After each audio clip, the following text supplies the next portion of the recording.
Through this video, I will be discussing habituation, its importance, and why it's relevant to individuals with schizophrenia. So what is habituation exactly? We all habituate in society, but what exactly does that mean?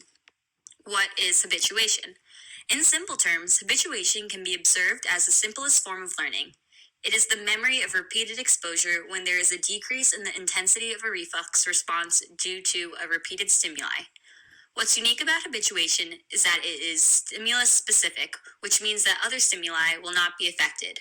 As time goes on, we learn to habituate more quickly while developing long-term habituation, which can become more long-lasting and permanent over time. If you've ever gotten used to something over time or no longer responded to it in the same way you once did, this could be a product of habituation.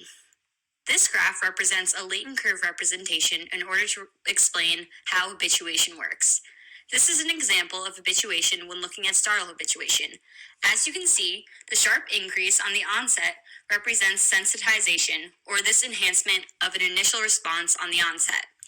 As we're faced with a repeated stimuli, you can see that we become habituated to a stimuli which once stood out to us. Due to habituation, there's a relative decrease in our responses due to habituation.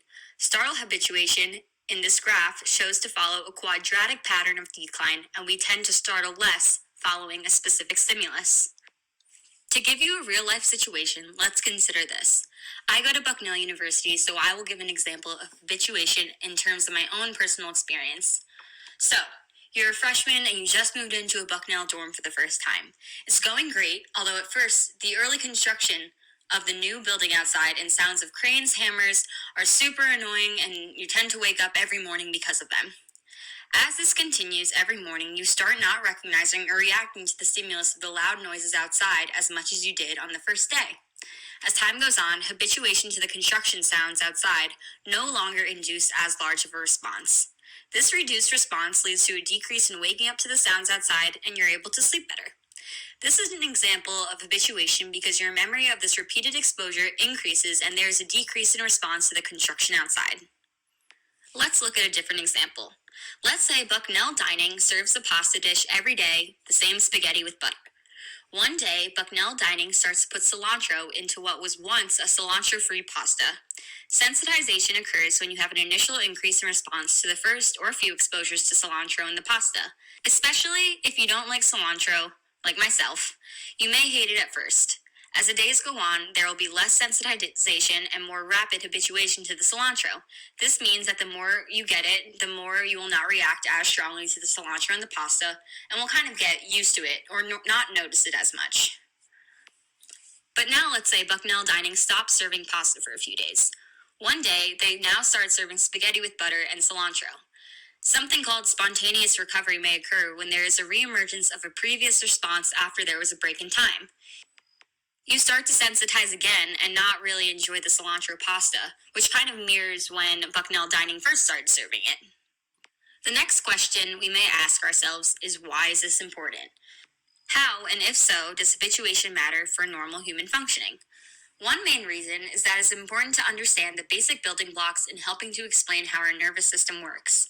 From an evolutionary perspective, our nervous systems are very complex. We can better understand our brains and behaviors by looking at how our brains and nervous systems have evolved over time. Through this explanation, we would not be able to successfully function in our daily lives without being able to habituate. Many individuals with psychological and behavioral problems do not have the ability to habituate, which I will go further into now. For example, we will be talking about schizophrenia. Schizophrenia is a chronic mental disorder that impairs a person's thoughts and behaviors. It is relatively common and affects many individuals in our society. It affects men and women in different ethnic groups all around the world. Although many confuse schizophrenia with having multiple personalities, this is actually not true. Schizophrenia consists of a mental disorganization that affects the way one processes memory, awareness, and judgment, just to name a few. It leads to the inability to be able to process all of the stimuli and information in our environment. This is a relationship between mental disorganization and disorganized thinking and not being able to stop responding to a certain stimuli. A core consequence of schizophrenia is that individuals with the disorder have a deficit in their ability to habituate and the inability to stop responding to irritable or what seems to be obvious to a healthy person stimuli.